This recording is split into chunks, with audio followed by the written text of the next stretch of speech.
diehard fans that I know that will love my product. I don't need to sell them too much. All I need to do is get my word out to them. And that's your uncontested market space at that point, right? But as you start to grow, what happens is then you start reaching the limits of what that ICP represents. So you might have started with a very niche place, and then you start to think, oh wait, this adjacent audience is also likely going to be interested, but they might not fully understand the value of my product, or the product might not be fully relevant to what they're thinking about. So I call this the ICP plus. So these people are the ones that need to be educated on what the platform can give them. They're not thinking about you and making the connection between, wait, this feature means this benefit. They're not making that direct connection. You have to make that connection. But as you become a multi-product company, multi services type of a company, you expand into different product areas, you expand into different revenue streams, you will tap that market out. And so the next one is thinking about what I would call the late majority customers. So if you think about ICP and ICP plus, they're still your early adopters, late adopters, right? In the crossing the chasm type of a curve. And then you hit the point of late majority, where these are people who are generally very adverse to switching. They don't want to take the risk of switching. They have way too many switching costs. They're comfortable where they are. They don't have a sense of FOMO about it. They're fine. And this is where you need to really think about, how do I create the sense of urgency? How do I create the sense of FOMO? How do I create the hook? And how do I even get in front of them and really sell them the value of this? And in some cases, you're just nurturing them to a point where it's like, then they realize, oh shit, something has changed and now I have to switch. Right. So the first focus area for marketing, in my opinion, in my experience, has always been this early and late adopters, because you can really get a lot of value. You can get a lot of momentum out of this. And then once you reach momentum and you hit a certain tipping point in terms of market share, then it starts to go into, it starts to create a machine of its own, a viral machine. So if you start with that idea that you're really tied at the hip with how you're thinking about the product maturity curve and your customer base, then the second aspect of it becomes, okay, when you start to scale up, it's not as simple as only thinking about how you think about audiences, right? In the previous pro tip I talked, there was only one vector of complexity, which was the audiences, which is this one. The audiences increase, the product becomes more relevant, the audiences increase. How do you create the growth? But the reality, to be honest, is that lots of things change as we grow. And there are multiple levers of growth, vectors of growth. You could go after different audiences. You could have different products. Either you buy different products, or you create them, or you even integrate with certain ecosystem partners to expand your footprint. You go into different industries, all of these things. And then the personas is important, especially if you're an enterprise software. You have likely seen this already. There is no single persona in your buying journey. If you're a self-serve company, it's one thing, because if you're a self-serve company that's appealing to SMBs, it's one thing, because you generally have the budget owner who is also the decision maker, so it's easy. But when you go into enterprise, you have a budget owner, you have an influencer, you have a decision maker, you have a potentially a finance person who needs to sign off. So you have multiple personas, and all of a sudden now you're confronted with, what does my marketing strategy need to look like for this kind of an enterprise audience who has this kind of a who's in this sort of a risk stage, who's looking at this vertical, et cetera, et cetera. And then the last vector of growth that creates complexity is the go-to-market. How you create a go-to-market motion can make or break your growth cycle. If you get into a self-serve motion too early, but you're an enterprise-focused company, that match doesn't happen. If you're an enterprise-focused software, but you're trying to do everything through field motion, for instance, that motion doesn't work. So you suddenly start to think about, what is my go-to-market motion here? Where do I invest? And that creates complexity as well. And so the biggest problem that I see is, in the quest for taking quick decisions and moving fast, which is the DNA of all good startups, people tend to oversimplify this complexity. And what I would suggest instead is asking these 5 questions, right? Instead of oversimplifying or looking at these 5 and saying, I'm just going to pick one of these and optimize the hell out of this.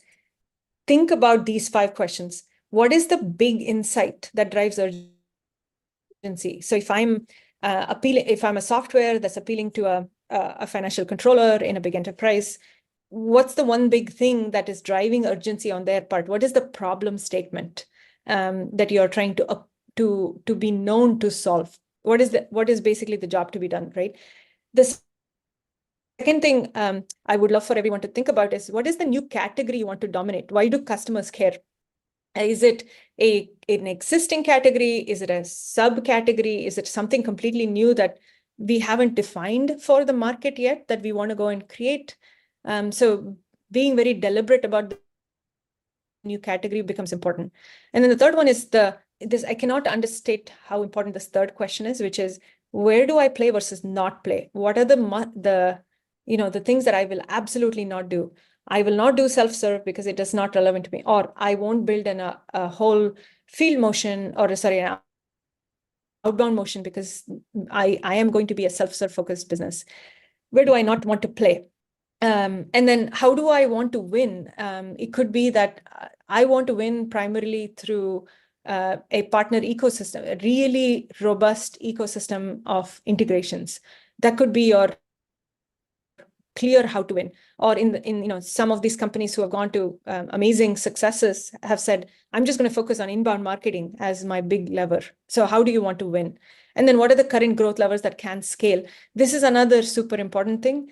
Every growth lever is going to hit a point of diminishing returns, right? And in the beginning, you can get growth, but not profitability, and it looks very attractive. But what are the things that can continue to scale?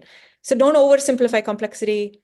Think about these 5 questions. And then once you really put some effort behind these, the answer starts to get clearer about which of these levers of complexity you want to try to optimize for. So the next one is like kind of leading into, one of those bubbles that you saw in the previous slide.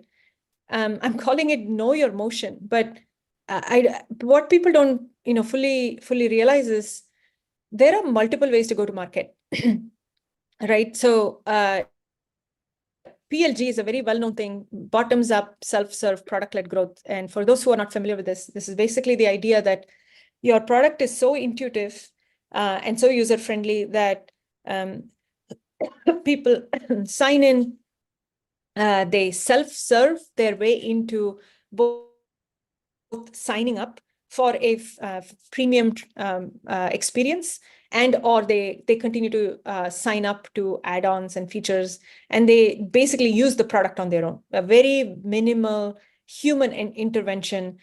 And of course, I mean, if you look at some of the biggest successes in the world in SaaS, like a Slack and Dropbox and Klaviyo, most of them were made it so easy for customers to get onto the platform and use the platform that it became truly self-serve. So we call it product-led growth. Product-led growth also has a bunch of different other elements, such as how do you all the experimentation that goes on behind, how do you create the right experience, growth hacking, all kinds of different things. So the thing that is important here to know is this requires a real focus on product and analytics and growth-minded either marketers or product-focused people who can take this, have a vision, and make it happen.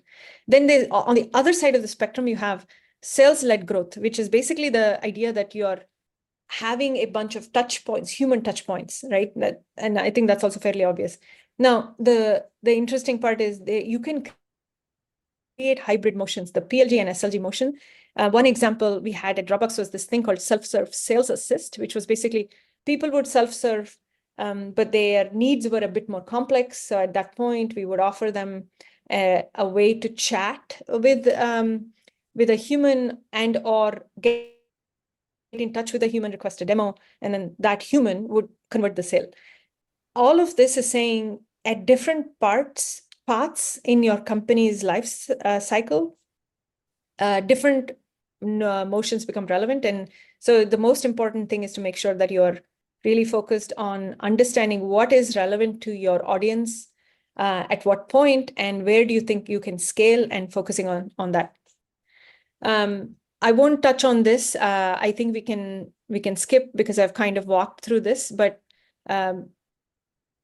the knowledge of how you can play around with each of these is going to be important as well.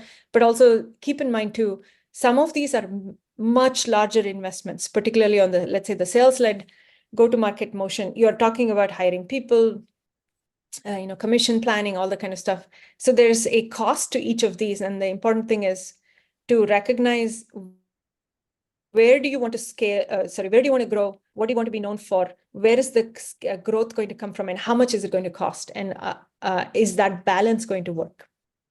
The next one is, so this, it's an interesting one because a couple of weeks ago, I spoke to, a couple of founders, brilliant founders, amazing business.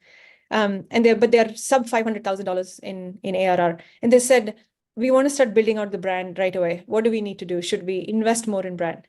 So my answer to that was no. And here's why.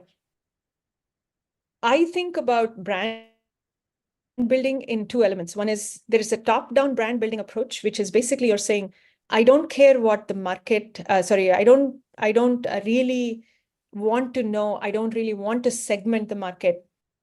I just want to go and raise broad awareness in a specific area. So let's call it a geographic San Francisco Bay Area. I want to go increase the awareness in that San Francisco Bay Area. And I know based on some historicals or whatever, there's only a small percentage of people who will actually come, through the funnel and become my closed ones. But I'm okay with that because what I want to do is lift the baseline aided and unaided recall in that market very quickly and over with a bunch of investment. This works for some people. Again, it works for companies who are looking to establish themselves in a market very quickly and with maximum impact, and who also want a halo effect coming out of that kind of investment in a market, right? Because once you get a spike, you have a halo that sort of keeps going on for a little bit. Where it doesn't work is companies that are scrappy, small marketing budgets, and who are looking to establish a foothold in a very niche area to begin with. And this is where the bottom-up approach to building a brand comes in, which is basically saying, I'm going to go figure out who's my audience, this set of, let's call it accounting professionals. I don't know why I'm thinking about accounting today, but let's say accounting professionals that I really just want to go and increase my awareness in. So I go to trade shows, I go to associations and whatnot, get in front of them. It's a very targeted approach to building a brand that requires more investment in understanding the ICP, more in really selling the value proposition of the product. And also it means that you get much more deliberate about your product. So the advice I gave to my founders there was focus on designing the brand in the way you want it. Think about the brand identity, the visual identity, the verbal identity, the aesthetic, and how you want to come off. But when it comes to building the brand, then take the approach of doing it market by market, audience by audience, versus the top down, because that is the most sustainable way to build the brand. So as you go through this journey, keep in mind there's the top down and the bottom up, and super important to know which life cycle you're in. Okay, the other consideration here is we are seeing a lot more M&A right now, and we probably will continue to see this. And for companies that are thinking about how to acquire and integrate, there is in my opinion, there is the most optimal way to go from being a house of brands, which is basically saying I've acquired this, and I'm this, going from a house of brands to a branded house, which is one specific umbrella, is this idea of a endorsed brand, and then converting that to a sub brand, and then finally, talking about a branded house. I know we're running short on time, so I'm going to skip this, and I'll have more of what this means from a positioning and category creation on my LinkedIn at some point. So, if you're interested, follow me there. The next one is one of the growth tips that is frequently under leveraged, in my opinion, is the ecosystem. The idea of an ecosystem is you have the right partnerships and you have the right set of people who are creating new value for you and for your customers. But it's the experience I've had is, if you don't do this right, it becomes a runaway train. You have a bunch of partners who are talking about you in potentially the wrong ways. You're starting to become price competitive, and that's never a good place to be. And so what I have here is a quick framework, a super simple framework to think about how do you maximize the idea of building an ecosystem. Obviously, like you have to reach new audiences in terms of partnerships. For me, it's a very clear distinction between do you go acquire new partners or do you enable the ones that you have? And there's some elements of how you create the right connections, have the right stories, have the right branding, have the right communications to do all that stuff. So I'm going to skip through this and get to a little bit more of the soft skill part of how marketing evolves as you think about a company. If you're a marketing leader, then you know that your job is actually not just in marketing. You're actually trying to bring a lot of different people in the company together, right? So people have used the idea of a quarterback. People have used the idea of this connector, and so that's the fairly obvious part about this. But I think what's important is how do you do it becomes important. It's not just the force of your personality that needs to bring these groups together. It's what I call red threads. What is a red thread? A red thread is a set of unifying principles, attributes, or whatever you want to call it, that gets teams aligned behind the work that you're doing, behind the messaging. So it could be that a couple of your red threads are, we are a business that serves complexity. We are a business that is a market leader in X. So create the red threads that resonate across all these departments and use that to drive the agenda forward for the company in terms of what you want to be known for. Because what you want to be known for is not just a marketing objective, it's a company objective. Product has to show up in the right way.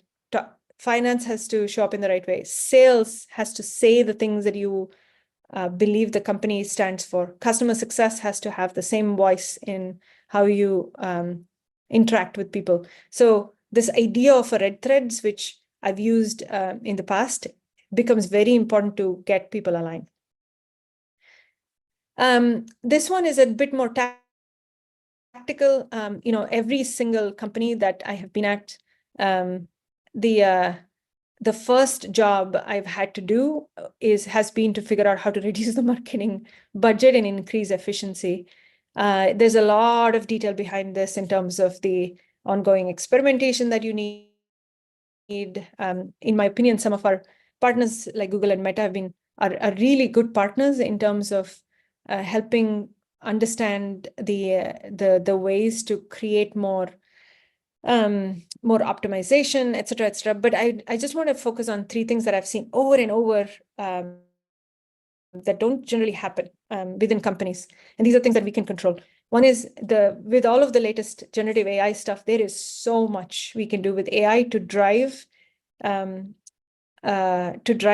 optimization, campaign optimization. So please leverage this as much as possible. Lean on your partners, especially if you're spending money with Google and Meta and LinkedIn, because there's a shit ton of things that can be done here. The second thing that I've seen that doesn't happen, which is very surprising, is if you're a sales-led organization, these handoffs need to happen very crisply, cleanly, and regularly between sales and marketing. And generally, this is like a once in a month, people get together and talk about the pipeline. But no, actually, you know what? The daily or even twice a day type of a cadence works wonders when you're trying to cut costs and become more efficient. And then constant creative testing. The number of times I've seen content and design not working well with the performance growth team is unbelievable. So, this always needs to be top of mind for any marketing leader who's coming in fresh. This is probably one of the most important kind of slides in this presentation. Is marketing has to continuously evolve how we position the company and the product. This is a framework that this is not mine. I adopted it a while ago. The idea is that there are only 3 types of companies in the world. There's product-focused companies, customer-focused companies, and what is called concept-focused companies. So if you think about customer, the example that frequently people give is Intuit. Intuit is a very customer-focused company in that they really look at audiences and design for audiences. A concept company is like a Tesla or an Apple, where the founder has a vision and an idea and a concept, and it gets built. And then there's a whole bunch of product-focused companies. So you go through the assessment and the diagnostic of what kind of company are you, and based on that, we start to create the positioning around what do we want to be known for, right? My company is in this kind of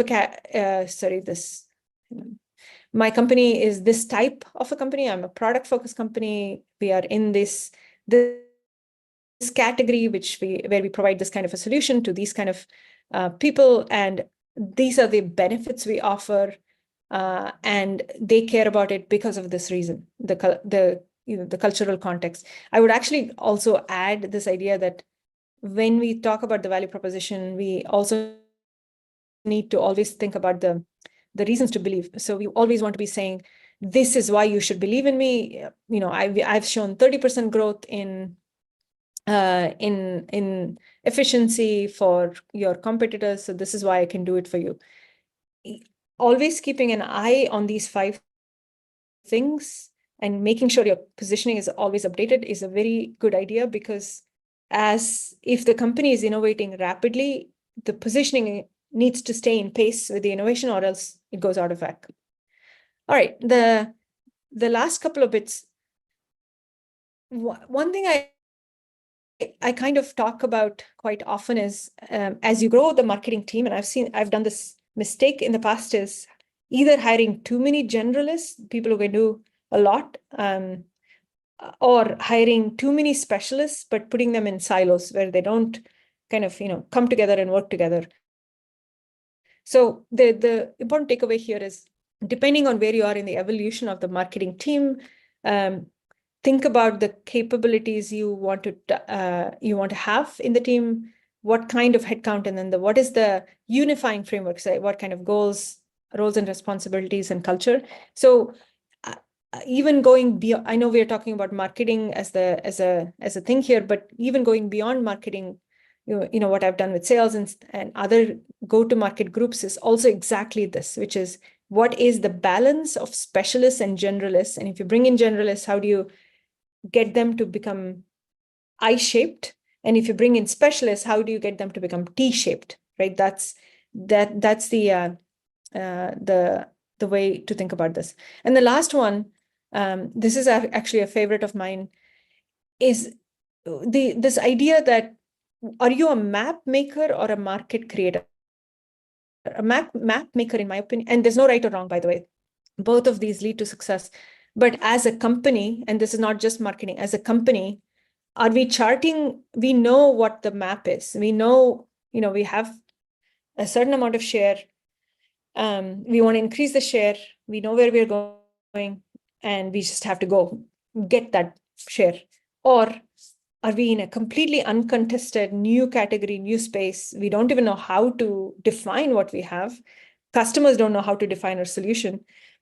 And in that case, it's about becoming a market creator, right? If anyone is a gamer here, if you remember back to the Zynga days, they created a market, right? But if you contrast that with Electronic Arts, where I worked, we had a very clear path to market leadership, and we followed it. So there's no right or wrong. It really depends on where you're in the stage of your company growth. So are you a map maker or a market creator? And becoming extremely clear, particularly with your founders and your the executive team at a company, with the board, on what's your persona and what are the moves you want to make. And that's basically brings me to the final, which is when you think about when you are going in front of a customer, keep in mind that there are basically only two things, right? There's people who are aware of a problem and they're motivated to solve it, which is your ready access. And then there are the people who are aware of your brand or your product, which is the informed access. Your ready and informed bucket is generally what shows up in your funnel. But then you have the opportunity here of, are you going after the people who know your who know their problem and are motivated to solve it, but don't know your product, which is all about branding? Or are you going after the people who know your product, but don't know that you can solve it, which is all about positioning? And that'll guide your decision on where you want to focus your efforts as a company. And that's it. And 3 things to remember: product maturity curve determines your marketing strategy. Know your brand, make sure it shows up in all touch points. Your motion, go-to-market motion is super important. That forms the basis of your growth expansion. And with that, I think I believe I'm done. If I do share a lot of these tips on my LinkedIn, so if anyone's interested, please follow me, and I'll try to take this and start to give more context behind each of these tips as well. Amazing. Thank you so much, Kati. It looks like we may have time for just a few questions, and we have a couple that are queued up. If you have a question, please make sure to drop it into, because if we run out of time, Kati's happy to take your questions to LinkedIn, like she said. So she'd love for you to connect with her there. And Kati, feel free, you can stop your screen share if you want to be able to see some of the faces of folks who are joining from all over the world. We've gotten a lot of folks throughout. So thanks, everyone. And our first question is from Giovanna. Giovanna, would you like to come off mute and ask your question to Kati? Yes, thank you. So I'm Giovanna Payne. I'm a SaaS fractional CFO. So I work with a couple of SaaS companies. So my question is, for a SaaS company that is just under 2 million in annual recurring revenue, how do we transition from an expensive marketing-led growth strategy to a more cost-effective approach? I'll give you a little bit of background. So our conversion rates from leads to demo, from demo to sign up, are very low, which tells me the sales team needs to have a little bit more motivation to convert. So my model proves that my conversion rates needs to be about 45%. To get that, my marketing investment needs to be really high, so we capture like better quality leads. But to do that is getting too expensive. So I have to invest a lot of money to capture better leads so they have better conversion. So I see the 2 problems here. What do I fix first? The marketing to bring me better leads, or the sales to have better conversion rates? So in overall, I need to reduce my marketing spend and create more efficiency. How do I do that? What would be the 3 steps that I need to take first? So hire a product marketer, because it sounds like you have a positioning problem, which is why your salespeople might not actually be armed. Your salespeople might not be armed with the right messages and the right value propositions to convert the people that are coming in through your funnel. So that's super important. The second thing that product marketer will do is help you really refine the audiences you're going after, which will help you spend less money, but in the right places. So even when you do performance marketing, you have to be very clear about, what kind of keywords you're bidding on, etc. And that all comes from understanding the market and who is looking for what kind of solution, that kind of stuff. So that's one piece of it. I'd say the second piece of it is, it doesn't sound like your inbound motion is working yet, right? And I wouldn't go increase the investment you put in your inbound motion just to try to drive more revenue.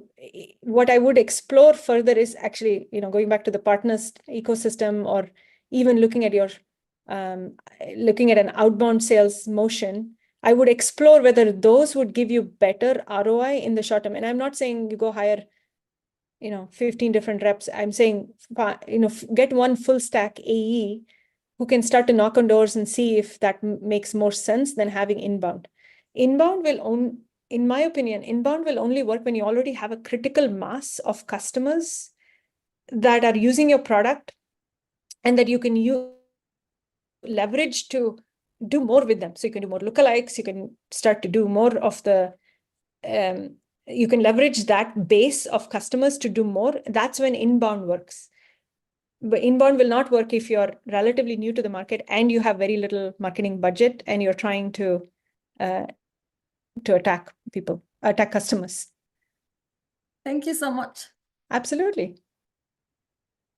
Hi, Kadi. We have a question from Kevin. He's asking for some examples of the red threads that you've used. So maybe could you share an example from Klaviyo, from Dropbox, and from Lightspeed? Yeah, I won't be able to share anything from Lightspeed, unfortunately, but I'd say, a couple of examples of red threads would be, we are the fastest, we believe we are the fastest product to market in this particular category. So our product velocity is unbeatable, right? That becomes kind of a red thread that you can rally the team behind. Or another another example of a red thread is innovation. We innovate in this particular space to be able to provide this kind of value to customers that they haven't seen before. So think of these as the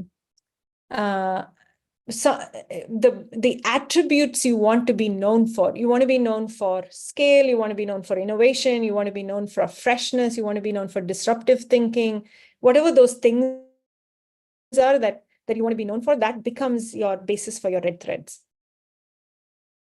Great. Thank you so much, Kadi. We are right at the 45-minute mark, Kadi. So I think if you need to hop, we can definitely wrap up here. We can go another couple of minutes, Taylor. No problem. Okay, that sounds great. David, you have a question if you'd like to come off mute. And Kevin, thanks you for your answer, Kadi. Done. Thank you. Appreciate that. And Katie, thank you so much for sharing today. I appreciate it. One of the things I wanted to just advise a little concern and maybe thinking about is the brand component. And you mentioned that brand is not necessarily such an important investment for startup companies. I feel a little to the contrary. I just challenge people to think about it a little bit more. One of the reasons being that these days it is actually very easy to build a company, build a product. There's a lot of copying going on. The market moves very quickly. So features and things that might normally differentiate you from others become a problem. And so establishing a brand, emotionally connecting with people right when they get to your site is actually critical. And so let me break that down from, I don't think logos are that important, but what I do think is a brand advised user experience can create that emotional connection and have people want to join your little tribe and be a part of your organization and believe that you are the ones that can really help them with growth. Does that make some sense? Yeah, 100%. Yeah, I think it's you're calling out a very important distinction that I want to kind of underline, if you will, which is there is brand strategy is basically two things. One is you're creating the brand that you want to show up in the market. And then there is the investing behind amplifying your brand, right? Those are the two different things. The first one is not really constrained by money. It is constrained by people and the amount of effort you're going to put into it. This is like elbow grease to some extent. You have to think through what do you want to be, like what's a founder vision, what's the company vision, the cultural context, the all customer truth, all that kind of stuff. And that, I think if you can get, and this was my advice I shared with the founders, is if you get that right, that stays with you throughout your, and you can build on it. Every year you build on it, especially when you increase your customer base, you increase your people, you sort of build on it. The second one, which is investing in amplifying your brand, there is so much confusion about attribution. There's so much confusion about how much you can spend. And it becomes such a wide spectrum. It's not always advisable for small companies who are cash constrained in the beginning to think about that. Not in the traditional way. You could amplify the brand by word of mouth, create meetups, do scrappy stuff, but not go and pump, $3 million into out of home advertising campaign. Thank you very much. Absolutely. Thanks so much for your comment, David. Last question, Kady, and you referenced this a little bit at the beginning when you were talking about kind of the challenges you faced in the past couple of years, in the past 12 months. But we all know 2023 was the year of efficiency, especially for marketers. Would love to hear kind of what's your take on 2024 and what efficiency is going to look like and how it may evolve this year. Yeah, I think, this is going to sound so cliche, but it's all about AI and who gets to unlock the power of AI to create the most efficient way. David was talking about this, you can potentially use AI for literally everything, right? Content creation, design, video production, storytelling, every possible thing. I, in fact, met a gentleman who has AI technology firm focused on product marketing and how to create insights. So every possible part of marketing is going to be disrupted with the tools we have, with the generative AI tools we are going to see. And in my opinion, it's going to become an arms race to see who adopts it first and who uses it in the best way possible first. Who can become the best prompt engineer for ChatGPT?